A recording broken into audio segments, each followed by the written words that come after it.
पूजेने सामान होतं त्यावेळेला आपण ह्या नरदेहाला येत असतो.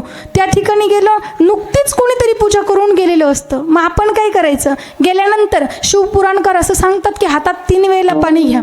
3 वेळेला हातामध्ये पाणी घ्यायचं आणि त्याचं मंत्र उच्चारण सांगितलंय, पण मी तुम्हाला सोपं सांगते. 3 वेळेला हातामध्ये पाणी घ्यायचं आणि शिवाय अर्पण असं म्हणायचं आणि पाणी सोडून द्यायचं. पाणी घेतलं, शिवाय अर्पण, शिवाय अर्पण, शिवाय अर्पण असं ज्या वेळेला कराल आणि त्यानंतर जो लोटा भरून आणलाय तो भगवान ती जलधारी त्याच्यावरती भगवान परमात्म्यावरती ती जलाभिषेक करायचा. अंतःकरणामध्ये पंचाक्षरी मंत्राचा जप सांगितलाय. पंचाक्षरी मंत्र कोणता? वा.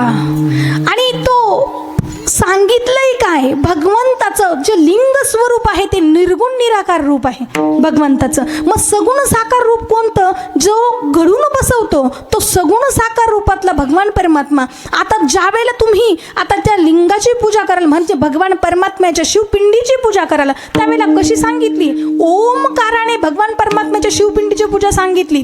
आणि शिवपिंडीची पूजा करतात असताना मनामध्ये ओमकाराचा जप करायचा. ओम 2 सेकंद ओ आणि नंतर म असा जप केल्यानंतर भगवंताची पूजा करायची. ह्या 2 बोटांनी, करंगळी शेजारचं बोट आणि मधलं बोट, ह्या 2 बोटांनी भस्म पहिल्यांदा असा लावायचा.